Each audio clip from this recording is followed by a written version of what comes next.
चुड़ैल माँ। होशियारपुर नामक एक गांव में जगिया अपनी माँ पूनम के साथ रहता था। जगिया बहुत पूजा पाठ करता था। पूजा पाठ के साथ साथ जगिया का एक खेत था।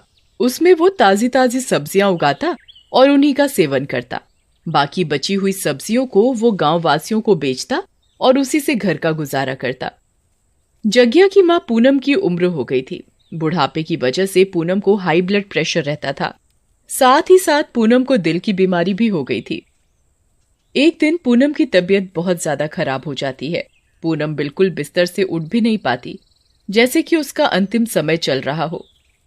बेटा, मुझे लगता है अब मेरा इस दुनिया से जाने का समय आ गया है। नहीं माँ, आप ऐसे मत बोलो। मैं गांव से दूर शहर के बढ़िया हॉस्पिटल में आपका इलाज करवाऊंगा। नहीं बेटा, मुझे यहीं अपने गांव में रहना है और मैं चाहती हूँ मेरी जिंदगी का जितना भी समय बचा है मैं अपने घर में रहूं। माँ, आपको कुछ नहीं होगा। आप एक बार मेरे कहने पर हॉस्पिटल तो चलो। शहर वाले हॉस्पिटल में बहुत पढ़े लिखे डॉक्टर हैं। ये आपकी बीमारी का इलाज जरूर करेंगे और बहुत अच्छा करेंगे। पूनम अपनी जिद पर अड़ जाती है और हॉस्पिटल जाने के लिए साफ इनकार कर देती है। बेटा, बस मैं ये चाहती हूँ कि मेरे मरने के बाद तुम पूजा पाठ में और ज्यादा ध्यान लगाओ। तुम मुझे गांव के शमशान घाट में जलाओगे ना? जो शमशान घाट के सामने मंदिर है ना, मैं चाहती हूँ तुम उस मंदिर में पुजारी बनकर गांव वासियों की सेवा करो और भगवान की सेवा करो। मैं सामने से तुम्हें देख पाऊंगी। ठीक है माँ। जगिया अपनी माँ की बात मान लेता है।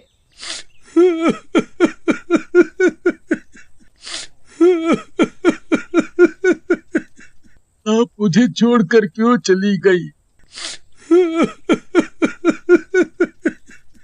एक दिन जगिया को अपनी माँ पूनम की बहुत याद आती है। वो शमशान घाट पर जाकर बहुत जोरों से रोने लगता है।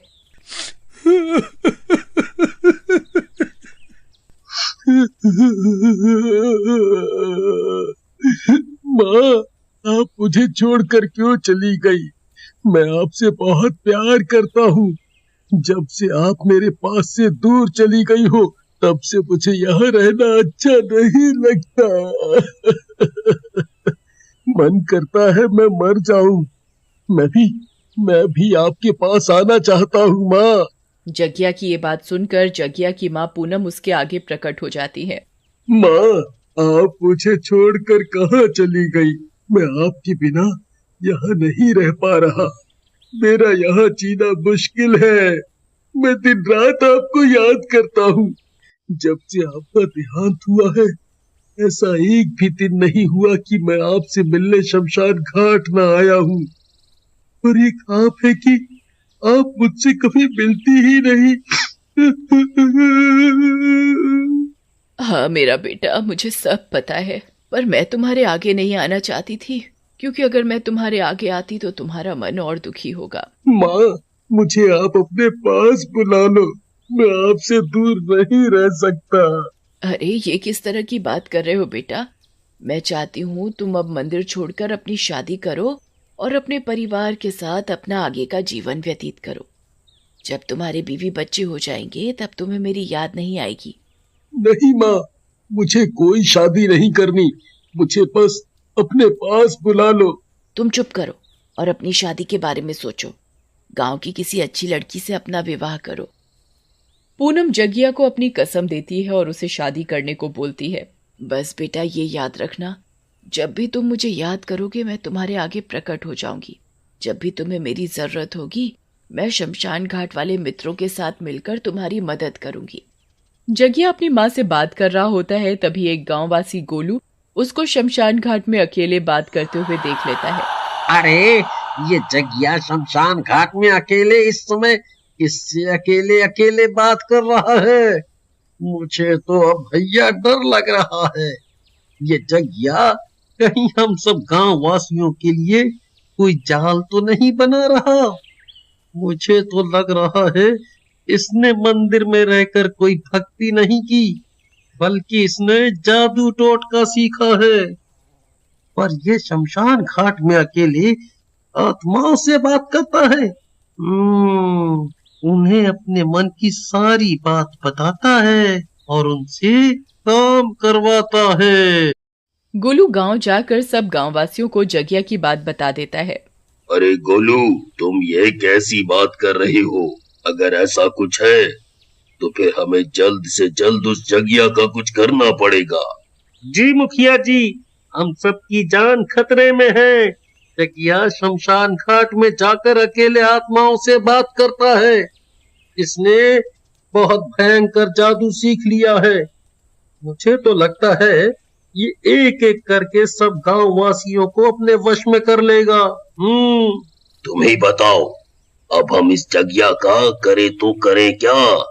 मुझे तो कुछ समझ नहीं आ रहा। मेरे पास एक आइडिया है। क्या?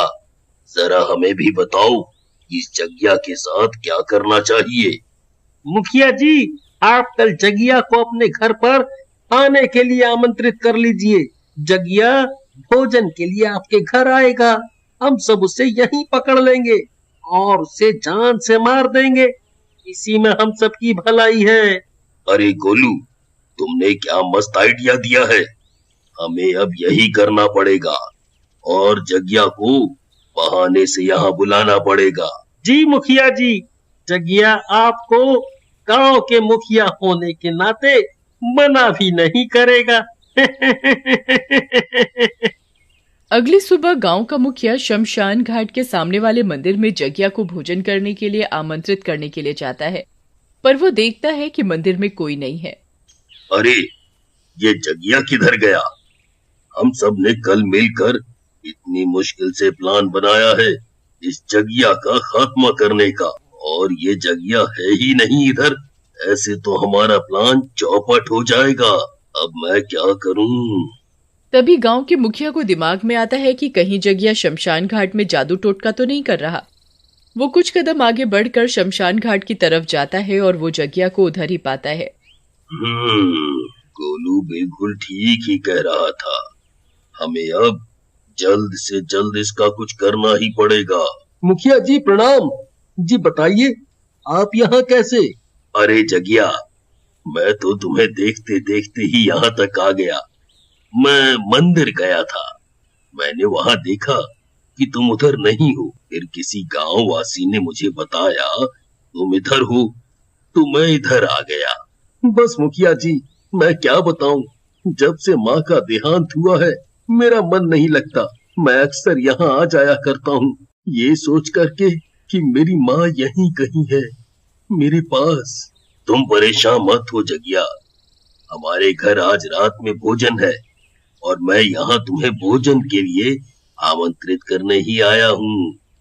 तुम आज रात 7 बजे हमारे घर खाने पर जरूर आना। जी मुखिया जी, मैं जरूर आऊंगा। जगिया मुखिया के बताए अनुसार उसके घर खाने पर पहुंच जाता है। जगिया वहां देखता है कि उधर सारे गांववासी एकदम से जगिया को पकड़ लेते हैं। अरे अरे अरे, ये तुम सब मेरे साथ क्या कर रहे हो? मुखिया जी, आपने तो मुझे खाने पर आमंत्रित किया था, फिर आप ये मुझसे दुर्व्यवहार क्यों कर रहे हो? जगिया, तुझे तो हम बताते हैं। तू शमशान घाट में रोज बैठता है और सारी आत्माओं को बुलाकर गांव का खात्मा करना चाहता है। अरे, ये तुम्हें किसने कहा? ऐसा तो कुछ नहीं है। मैंने तो कभी भी गांव का बुरा नहीं चाहा। गांववासी पकड़कर जगिया को मारने लग जाते हैं और उसे जलाने लगते हैं। अरे अरे, मुझे माफ कर दो। मैंने किसी का कुछ नुकसान नहीं किया।